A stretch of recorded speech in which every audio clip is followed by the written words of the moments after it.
There are pains that have no name, and there are places that hurt even without playing.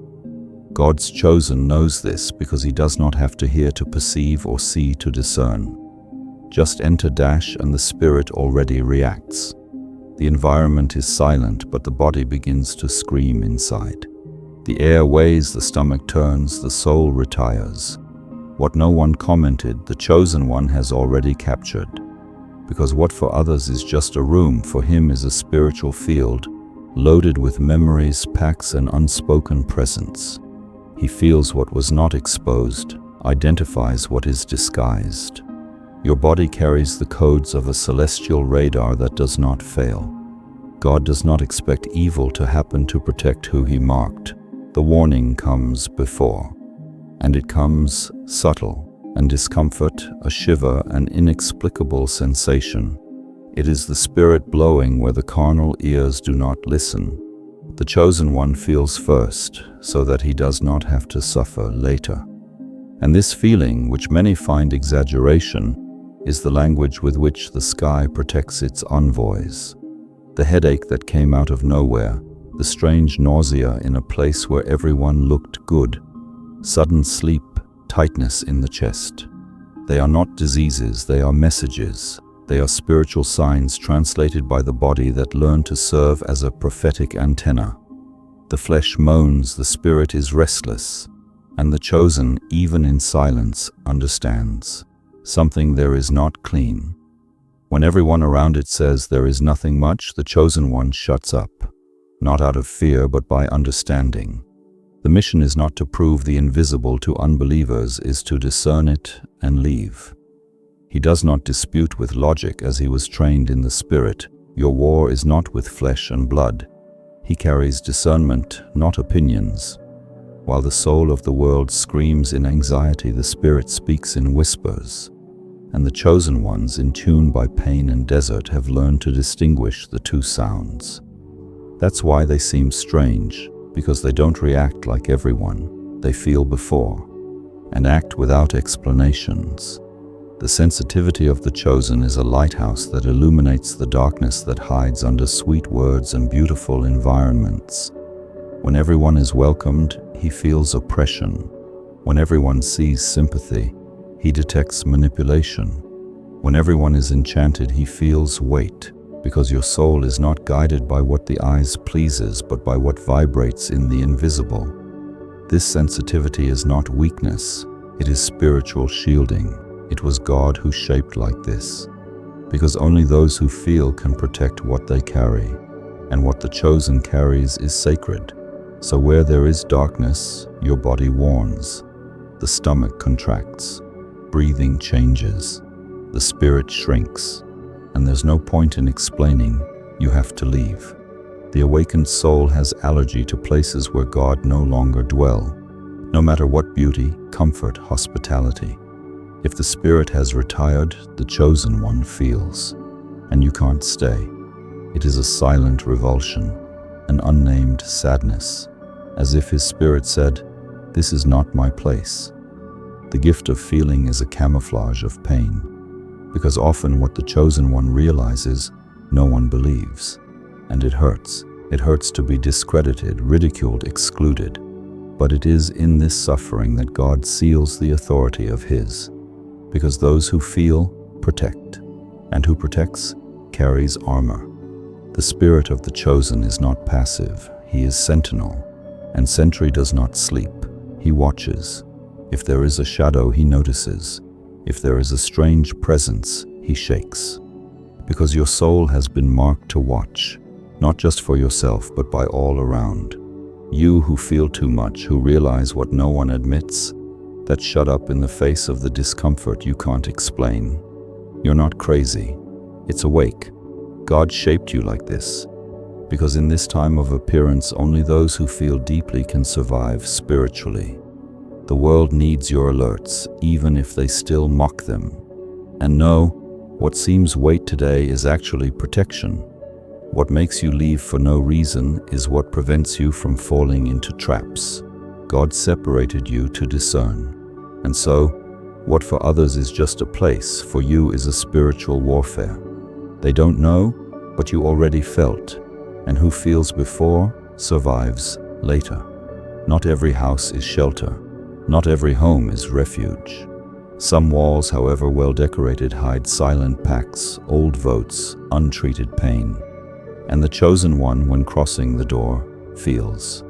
There is no word that disguises the spiritual atmosphere of a place. The soul trained in the light realizes what was consecrated in the darkness. Sometimes what the host calls inheritance is actually a curse held by generations, and the Spirit reveals it without the need for noise. There are houses that speak, not with sounds but with presence. You enter and the body weighs, the air gets dense, the silence becomes uncomfortable. Something invisible begins to expel you slowly. You try to be polite, but your spirit has already paled. Nausea comes, headache pulsates, and you can't explain why. But in heaven it has already been decreed. That place is not safe for you. For your light denounces what was accommodated there for years. The objects also speak. An inherited statue, an old mirror, a decorative piece that seems harmless but carries the pain of a pact, the energy of an offering, the blood of a ritual. The chosen one doesn't have to know the story. He feels, plays, and the hand creeps. Sit, and the body does not settle down. Sleeps and dreams saw nightmares, because the spirit was activated by something unclean. There is no need to have a malignant presence. Sometimes evil is polite, smelly, camouflaged of superficial spirituality. But the chosen one is not mistaken, because your spirit moves by vibration, not by appearance. He knows, where there is darkness, there is no true peace. There is invisible noise. There is a disguised absence of tranquility. Evil doesn't have to scream when it has been enthroned, and many homes have become thrones of unique pain. There are houses that simply reject the chosen one, not because the owners reject you, but because what rules the environment does not support your presence.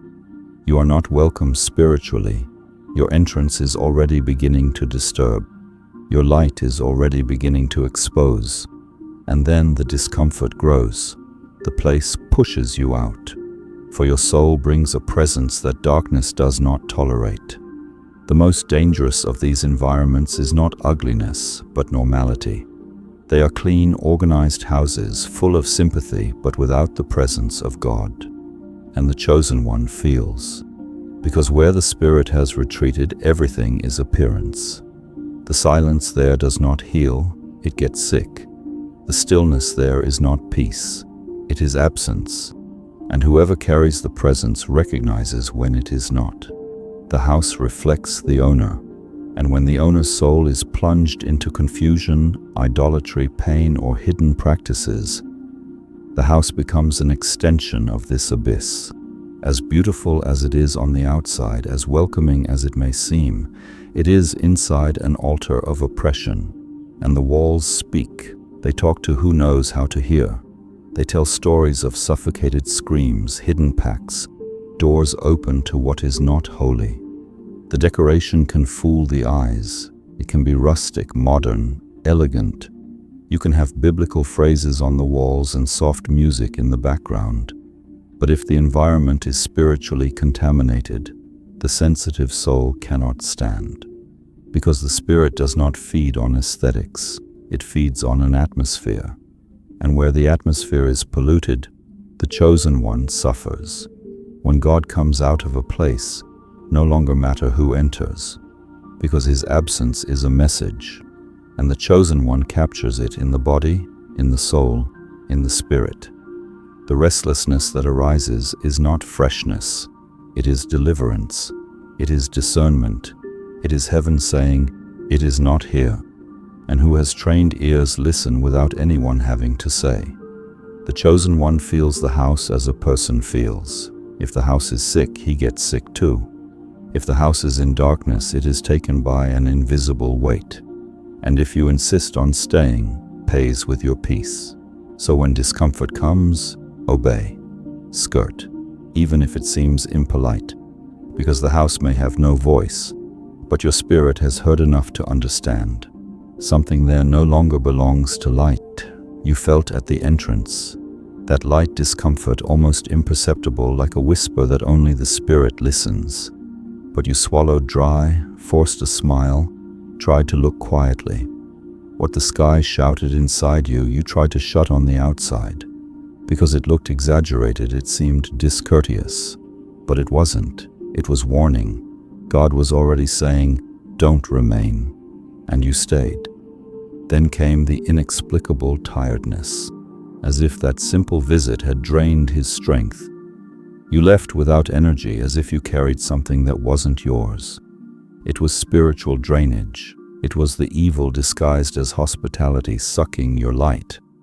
And you, by education, by usual, for fear of seeming strange, ignored the alarm of the sky. And then the dreams came, the disturbing images at dawn, the sensations that continued even away from the place, invisible attacks, intrusive thoughts, the feeling of being observed. All of this was the echo of an environment that left mark in your soul. You didn't imagine that, you absorbed. Because the chosen one carries a spirit that feels even what others do not dare to think. His soul began to be saddened, silent. The smile no longer came lightly. Something has been hanging inside you since that visit, and you couldn't name it. But the spirit knew. It was the answer to where God's presence no longer dwells. For when the Holy Spirit retracts, who carries it? And feels as pain, as absence, as a shaped wound. You tried to ignore, tried to rationalize. I said to you, you felt at the entrance. Before the door closes, before any word is said, there was something in the air. It was not visible, but it was heavy. A strange feeling in the stomach, a cold in the back, a discomfort without explanation. It was God speaking, not with thunder, but with discomfort. Not with visions, but with symptoms. The sky tried to warn you before the fall, before the exhibition. But you, wanting to be polite, ignored the message that only the sensitive understand. That light impression, which seemed paranoia. It was the Holy Spirit whispering, "Don't remain," but you remained. And when she left, she took it with her, what wasn't yours. The extreme tiredness that took you after the visit was no coincidence. It was drainage. The light it carries was sucked by the darkness that dwells there. Because where there is darkness, the chosen one becomes a target. And often the attack does not come with words, but with exhaustion. Then came the disturbing dreams, the strange views at night, the oppressions that seemed to emerge from nothing. It was not imagination. They were doors opened by contact with a spiritually contaminated environment.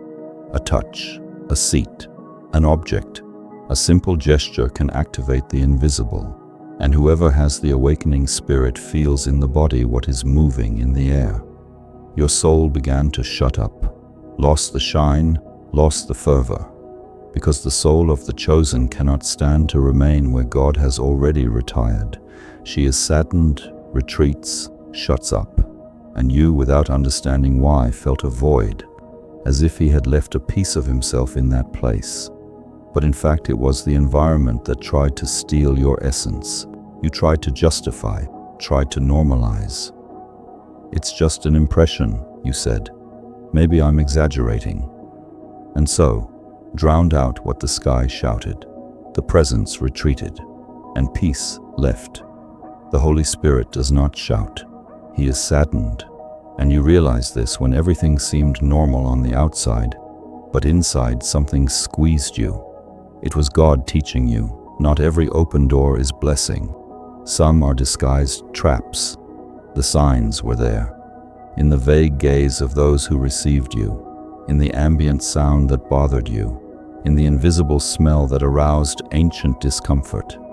Everything was spiritual language, but you were trying to be kind, trying to please, trying to fit in.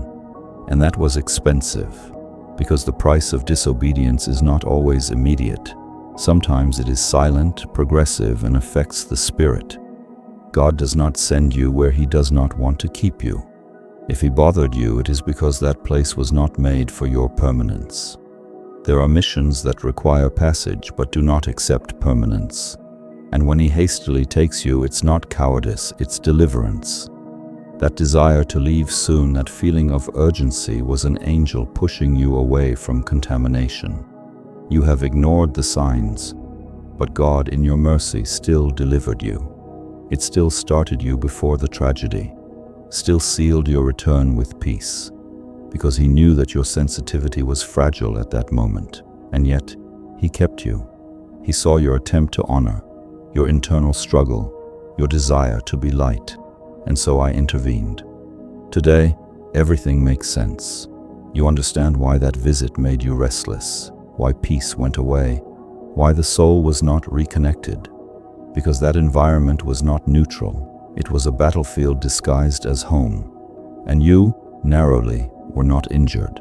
But the sky intervened before. The Spirit pulled you even when your mind said, stay a little more. Next time, listen to the discomfort. Honor the shiver. Obey the urge to leave. Because for the chosen ones, the signs are not details. They are deliverance strategies.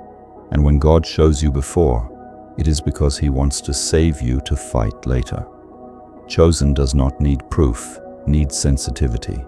And that you already have. Just don't ignore it anymore. You tried to explain.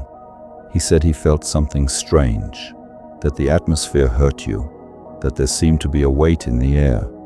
But they looked at you like crazy. They laughed, disconcerted, called you too sensitive. They did not know that what they call sensitivity is actually a divine gift, a spiritual radar that captures frequencies that most ignore. You're not crazy, you are awake, and too awake to a sleeping world. Society only values what is visible, what can be measured, explained, proven. But in the kingdom, the truth reveals itself in the invisible, and the chosen ones walk through faith, not logic. That's why they are called exaggerated, weird, strange, because they see what no one wants to see. They feel what everyone strives to deny. What others call paranoia, the sky calls discernment. When you said something is wrong here, no one believed. But God wrote in silence, I confirmed. Because it will not always validate you before men, but will always confirm in the spirit. The disbelief of others is part of your training, so you can learn to trust what you feel, not what you hear. That your faith may be rooted in heaven, not in the eyes of others. The isolation you feel in unclean environments is not rejection, it is protection. God does not want you accessible to any energy. That's why you move you away, so your soul is bothered, so your spirit is silent. There are places that seem safe, but they are disguised traps. And God, knowing your value, protects you by preventing your permanence. The discomfort is the shield. Restlessness is deliverance. What the world calls weirdness is what heaven calls vibrational purity. It is your soul refusing to mix with what is profane. It is your essence rejecting what was contaminated. There is nothing wrong with you. Wrong is the environment. Wrong is the system that calls you abnormal because you realize what they can't stand. You are not strange, you are awake. And the awakes bother those who still sleep. His presence denounces the absence of God. Its light exposes shadows that would rather remain hidden. Its sensitivity reveals what many pretend not to realize. That's why they call you exaggerated. That's why they try to silence you. But don't shut up. Who was chosen to see can never close their eyes. When no one believes what you felt, remember, the Spirit confirmed. When they mock your perception, know that heaven rejoices that you still hear. Because in that time, who hears God is seen as insane. Who feels the spiritual is called unbalanced. But worse than looking crazy is living blind in the midst of chaos. You are not out of normal, you are above him. The world is drunk on superficiality, and you, too lucid. So it shocks, so scares, so your presence disturbs. You have become sensitive because you were shaped in pain. It was separated in silence. It was tuned in the spirit. Your sensitivity is proof that heaven woke you up to a mission that few will understand. You are not sick, you are on mission. And the symptoms it carries are not imbalances, they are weapons. Discernment is your gift. The sensitivity, your defense. The restlessness, your compass. And if the world says you are crazy, smile. Because God's crazy are the only ones who still hear what heaven speaks without words. There are times when heaven does not ask for arguments, asks for steps. Not every battle is won with explanations. Not every permanence is proof of strength. The true spiritual warrior knows that sometimes the greatest act of authority is to go out in silence. When God tells you go, it is not to argue, it is to obey. The chosen who hesitates contaminates himself. What comes out, even without understanding, is saved. You have already felt this. The sudden impulse to leave. The discomfort growing every minute. The atmosphere squeezing you inside. And yet, you wanted to be kind. I wanted to seem polite. I wanted to justify. But God does not need human justifications to act. He takes you before the collapse, before contamination, before the exhibition.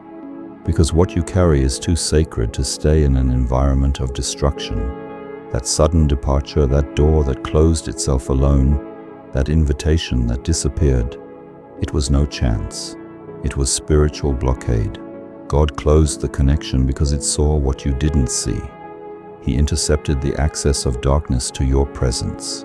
While you wondered, did I do something wrong? The sky was already writing, delivered deliverance. Because not every way is rejection, some are preservation seals. Peace is spiritual confirmation. Where there is peace, there is permission. Where it does not manifest itself, do not insist. The absence of peace is God's presence by saying, it is not here. Obey to what your spirit feels. Do not expect logical explanations. Silent obedience delivers you from tragedies that many only realize when they are already injured. And you, chosen, were trained to act in the invisible, not to justify yourself in the natural. The spirit of the chosen one responds fast. Feel, discern, act. And when necessary, it leaves, without doing seen, without justifying, without having to prove anything to anyone. Because the faithfulness of the chosen is not with the environment, it is with the Spirit. And whoever walks with God learns to go out at the right time, leaving no traces without explanations, without looking back. Leaving without justifying itself is one of the greatest signs of spiritual maturity. This is when you stop depending on the approval of men and begins to obey the commands of heaven. That's when you understand that those who need to know, you will know. And those who do not understand will understand later. Obedience protects you now. Revelation will come later. The most powerful deliverance is the one that happens without fanfare, without prophecy aloud, no scandal, no big signs. It is the deliverance that comes as a nuisance, which begins as a restlessness, and ends with you already far, already protected, already armored. God acts in silence, and often saves who just heard a shiver and decided not to ignore. When God closes a door, He is not just ending access, He is breaking cycles of invisible contamination. It is taking you out of spiritual plots that you didn't even know existed. It is saving you from pain that others will still face. He is saying with firmness and love, your presence no longer pleases me there, and mine is no longer. The exit of the chosen is more sacred than the permanence of the religious, because it is moved by discernment, not protocol. This is why you feel the urgency to leave while others still celebrate the permanence. That's why you start while others still want to understand. Because you have not been called to please, you have been called to survive spiritually. Who obeys lives, who insists, suffers, and you have already learned it the hardest way. Now God calls you to a new level, where your answer to the discomfort is no more doubt, it is movement, it is no longer negotiation, it is output. Because the time of explanations has passed. and the time of the silent deliverance began. Skirt, and don't look back. You left without understanding. He got a tight heart, a mind full of questions. Was I hasty? You asked yourself. Did I exaggerate? But time has passed, and the truth began to emerge. The masks fell, the intentions were revealed. What was buried under the appearance of normality began to rot in the sight of everyone. And you who came out in silence now understand. The discomfort you felt was an early warning of the sky.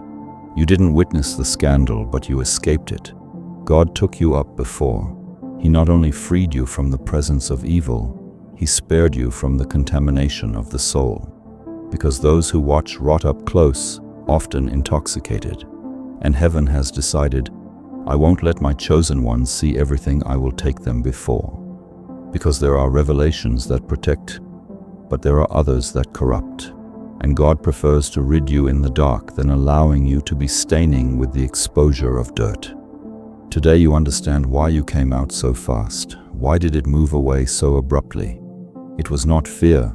It was not weakness. It was sensitivity. It was obedience. It was protection. Because the chosen one does not need evidence to act, only needs discernment. Faith guided you away from what now everyone recognizes as destruction. And whoever mocked your sensitivity today admires you in silence for escaping. You were not paranoid, it was protected. God shielded you than the eyes could not yet see. And now, as the truth appears, you become a witness to a deliverance that only sensitive ones can recognize. What seemed to be exaggeration was a shield. What they called you escape was divine strategy. The spiritual truth rarely screams. She insinuates herself. She manifests herself in discomfort, dreams, looks that don't hit. She reveals herself in the heavy silences, in the breaks between the words. And you realized, before everyone, because heaven spoke to you before the world knew, because the signs were given in the invisible, and you, even hesitating, answered. The exhibition comes, and she will come hard. But you are already far away. It's already clean. It is already healed. Because the chosen one need not be present to see God's righteousness to be fulfilled. He just needs to have obeyed when no one else understood. And you obeyed. He left when the Spirit squeezed. He silent when everything inside shouted. And so it has survived what will now be revealed. God does not hide, He protects. And there are secrets that He keeps, not forever, but until you are far enough not to hurt yourself with the fall of others. You were spared not only from the environment, but the pain of seeing the collapse closely, because there are battles that are not yours, and there are truths that, if they were revealed ahead of time, would devastate you. Everything that has been camouflaged will come to light. The atmosphere that bothered you will be unmasked. The hidden intentions will be brought to light. But the chosen one doesn't have to watch to know, because he already felt. Discernment is your confirmation before masks fall. And that's your advantage. You don't depend on chaos to trust in the sky. You listen before. You leave before. You are warned before. So now that the curtain is falling, thank you. Because God loved you enough not to allow you to stay where the truth was buried. He separated you before the exhibition so that your name would not be associated with what was about to crumble. You have been removed by sensitivity and confirmed by the revelation. The Spirit showed you before. The soul warned you. The body reacted. And now the world sees what you already knew. That place was not for you. And that's why you're standing and free. The spirit world does not use megaphones. It subtly touches the flesh of the sensitive. And the shiver, the chill is not just a reaction of the body. It is a divine language. It is as if heaven came down and said, pay attention. Every chill, every sudden tremor, every invisible pulsar in your chest. They are signs that spiritual deaf people ignore, but the awakened decipher. And you, chosen, have been trained to listen to the body, because your soul already speaks the language of the Spirit. A house may seem clean, smelling, welcoming. But his spiritual soul, the one who does not lie, may be saturated with death, mistake, and darkness. You've been in places like this. He felt his body weigh, his mind cloudy, the desire to leave for no reason, and tried to be convinced that it was silly. But it wasn't. It was a message. It was the Spirit calling you out before contamination reached you. You are a censor, captures what has not been said, absorbs what has not been revealed, and translates into discomfort what others call exaggeration. Your soul moans in dirty environments. Your spirit retracts when you enter where God is not.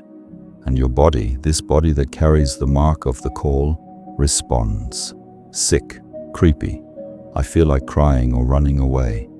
Because the atmosphere speaks, and you hear. If something has bothered you deeply in that house, it is because the Holy Spirit moaned within you. He whispered, he signaled, he was saddened. And you felt. He felt because he carries sacred sensitivity. Felt because your light denounces. He felt because your presence disturbs what hides in the shadows.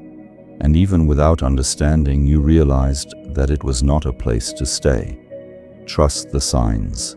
They are not illusions of the mind. They are spiritual codes. Each chill is a key.